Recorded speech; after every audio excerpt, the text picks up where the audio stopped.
In accordance with the decision taken at its second plenary meeting on 19 September 2014, the General Assembly will hear a presentation by the Secretary General of his annual report on the work of the organization under Agenda Item 108. I give the floor to the Secretary General of the United Nations.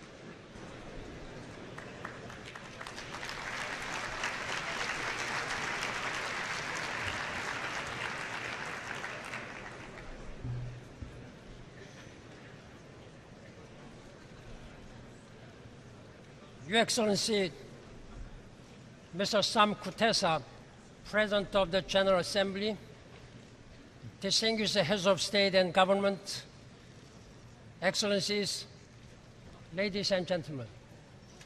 It is a great honor to welcome you to this renovated General Assembly Hall. This great hall is a home to we the peoples. It has been restored, renewed, and reinvented for the 21st century. I thank all of you for making it possible. The Capital Master Plan was not an easy project, but you, member states, embraced the vision. You made the investment. Now we see the wonderful results, a state-of-the-art space in which we shall work together to improve the state of the world. Please watch.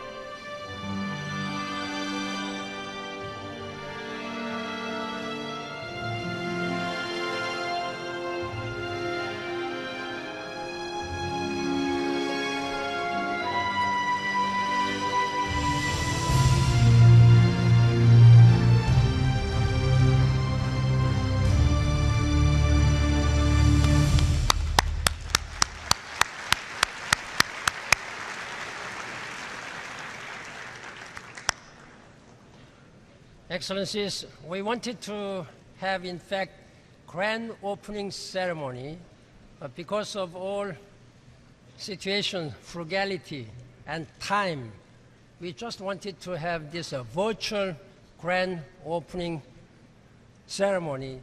In the name of all peoples and all nations,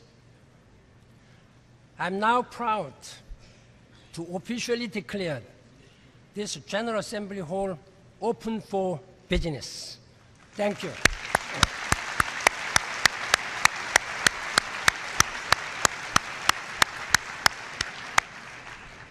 You saved a lot of money by having this virtual opening ceremony. Thank you very much for your understanding. Mr. President of the General Assembly, distinguished heads of state and government, Excellencies, ladies and gentlemen, every year at this time, hope fills this hall. The hope embodied in the Charter of the United Nations. The hopes of leaders who speak from this podium. The hopes of people across the world who hear those promises. This year, the horizon of hope is darkened. Our hearts are made very heavy by unspeakable acts and the death of innocents. Cold War ghosts have returned to haunt our times.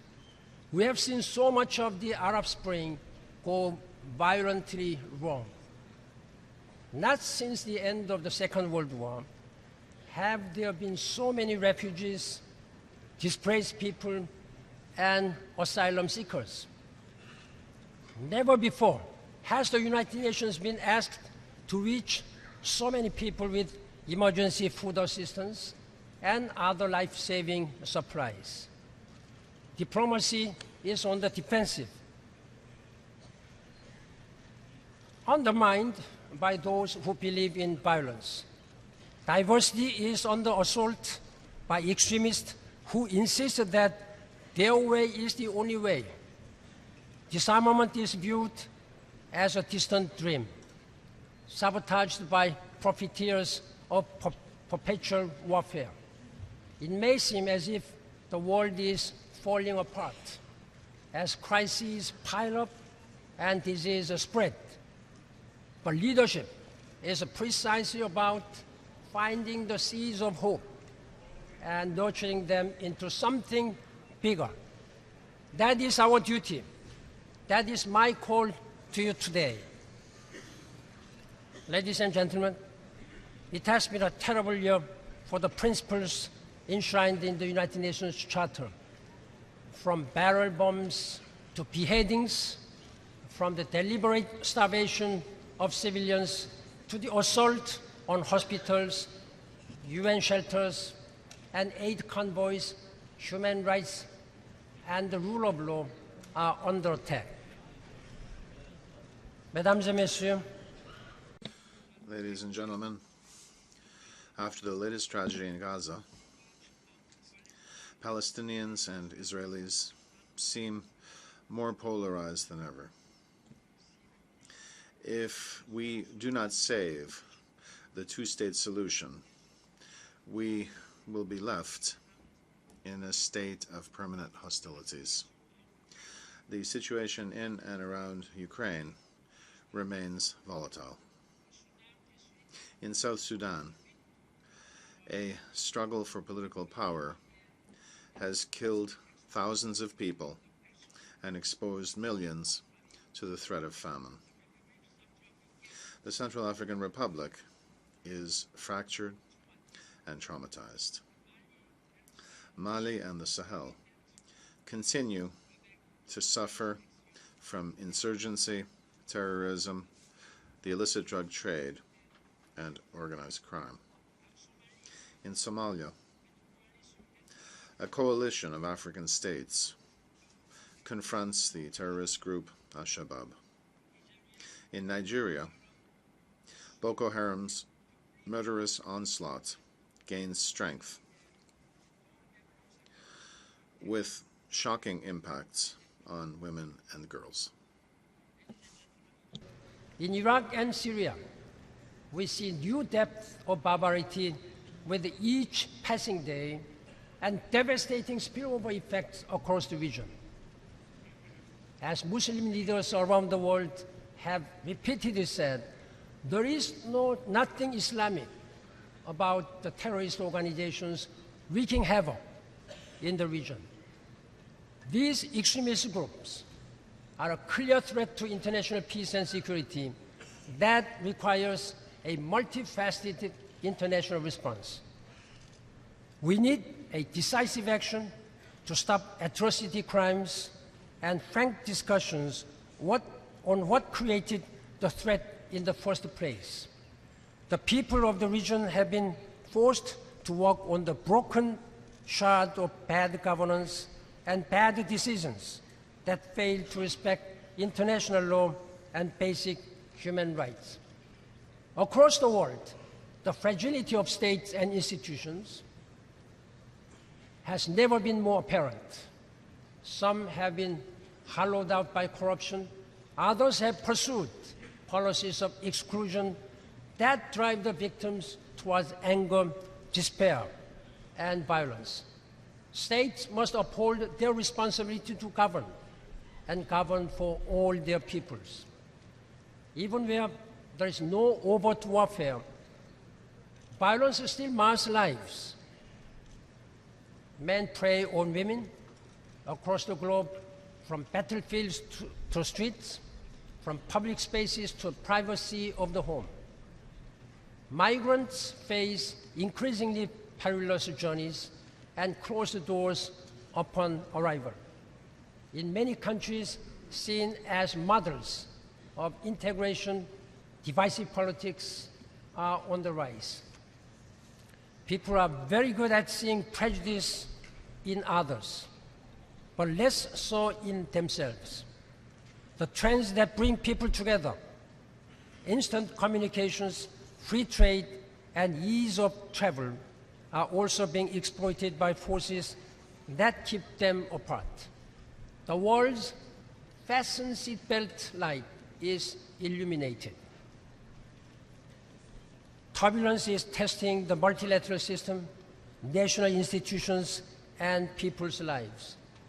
Human rights provide one touchstone for our response.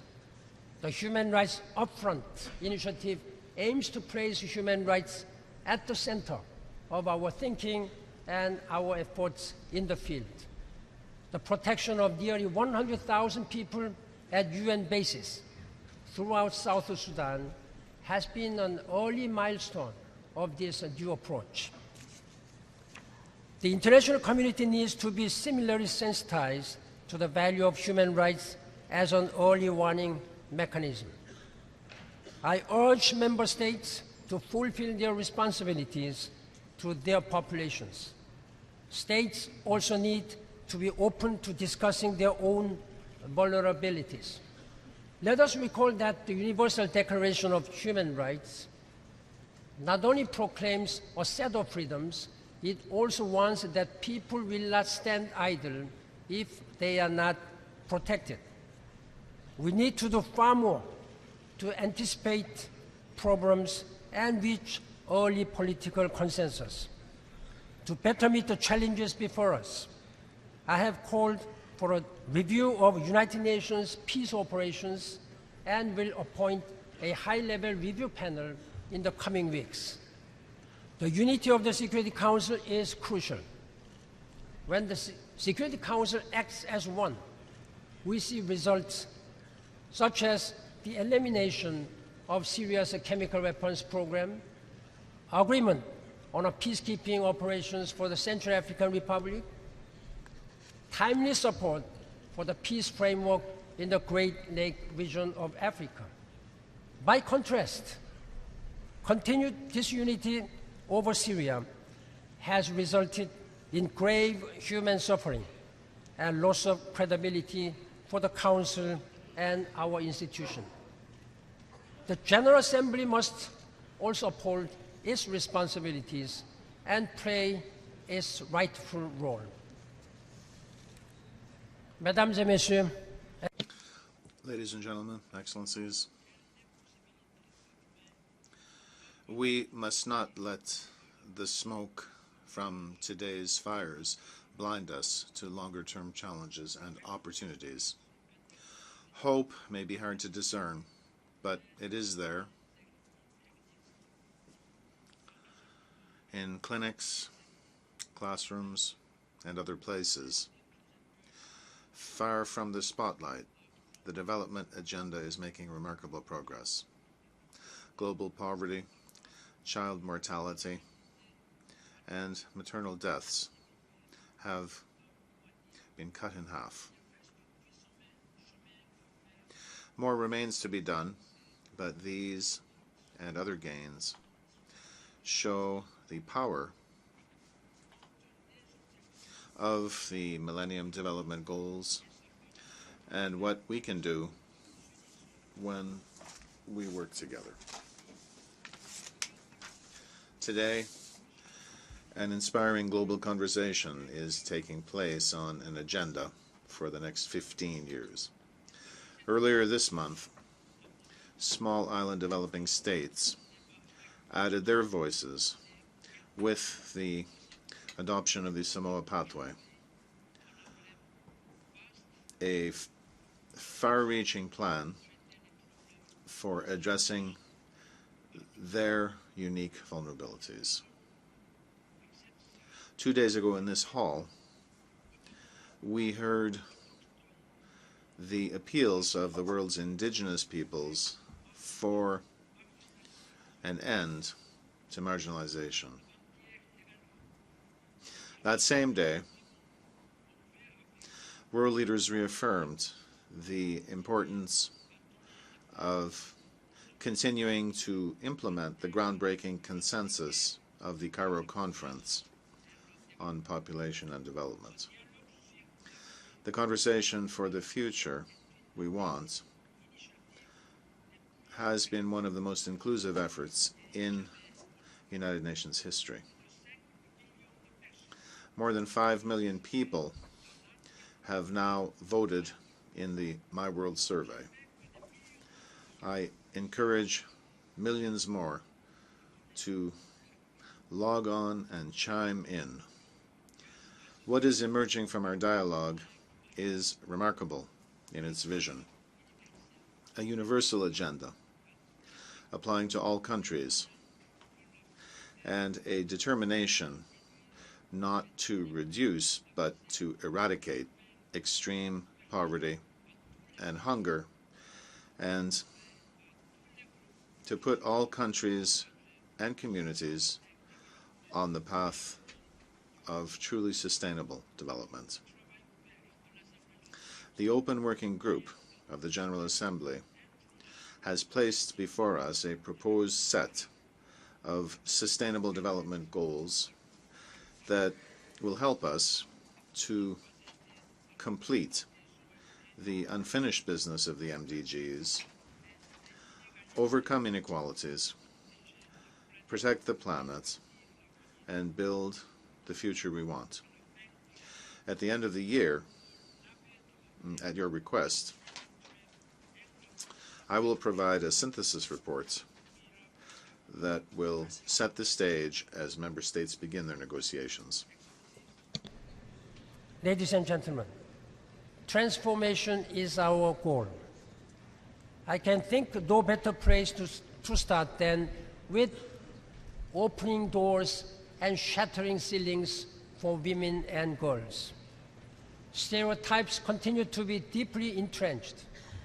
Look at any crisis, from poverty to disaster to disease to illiteracy, and you will see women and girls suffering the most.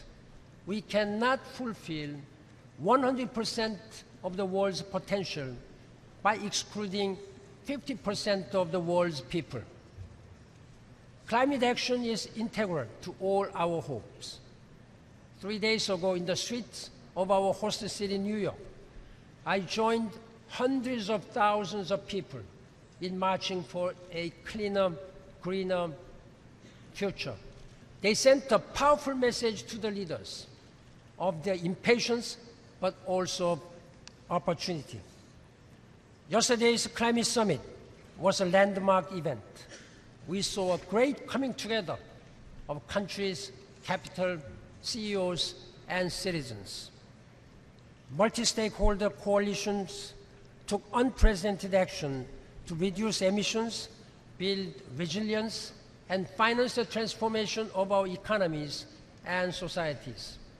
We must convert this momentum into meaningful, universal climate agreement in Lima this December and in Paris next year. As one of the banners in the march said, we have a duty to do what must be done. Funding is crucial for the credibility of the climate and post-2015 development efforts. Now is the time to more properly match global wealth with global need. All resources, public and private, domestic and international, need to be tapped. When budgets are cut to the bone, people bleed. When resources are devoted to ever more sophisticated arms instead of ever greater human potential, we are all less secure. Leadership is also about getting our priorities straight, our policies right, and our investment working for people. The next 15 months will be a defining period for global prosperity and stability. I urge you to keep your ambitions high. Excellencies, ladies and gentlemen, the outbreak of Ebola in West Africa is an unprecedented crisis. That is why I have established an unprecedented health operation, the United Nations Mission for Ebola Emergency Response, to mobilize all the resources needed to reinforce work being done by the countries and communities affected. The mission combines the expertise of the World Health Organization with the logistical capacities of the United Nations. UNMIR personnel arrived in Ghana 2 days ago to establish the mission's headquarters. The international community is rallying to assist local health workers. Now, we need a 20-fold surge in care, tracking, transport, and equipment. Food security is a growing concern. As food prices have gone up and food systems are in danger of breaking down, we must also fight the virus of fear and misinformation.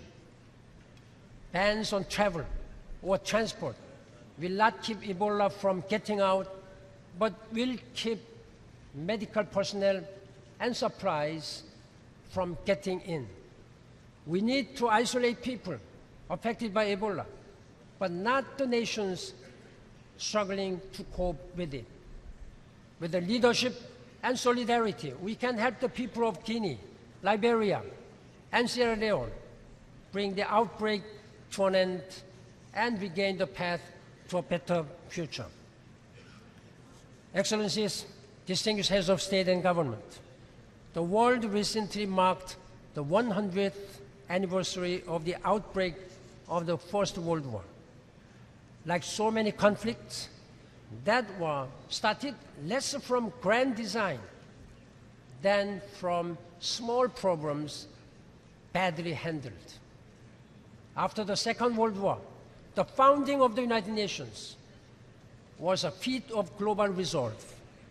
The post-war planners were driven not only by the idea of never again, but by a vision of what the world could be if we unite our strength. Today, we face a profusion of mounting challenges. People are crying out for protection from greed and inequality. The United Nations must answer that call. We are a century removed from the First World War and have 70 years of experience with the United Nations. Yet the world is still not as peaceful as it could and as it should be. Today, we face far more man-made crises than natural calamities. We may not control Mother Nature, but who else but us is responsible for securing peace and justice in our world? War, poverty, ignorance, crises posed by people can be stopped by people. I do not think we can yet feel comfortable about the world our generations is leaving to our children. Still, I have hope. I drew it from our charter, our enduring guide in times of dramatic challenge and change.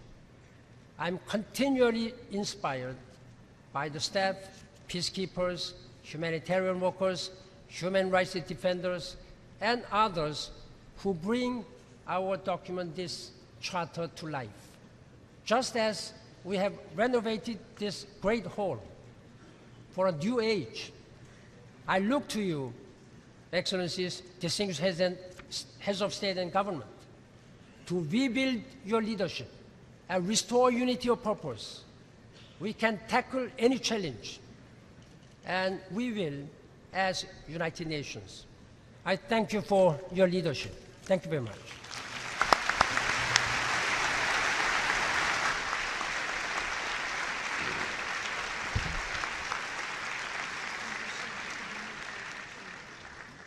I thank the Secretary General of the United Nations for his presentation.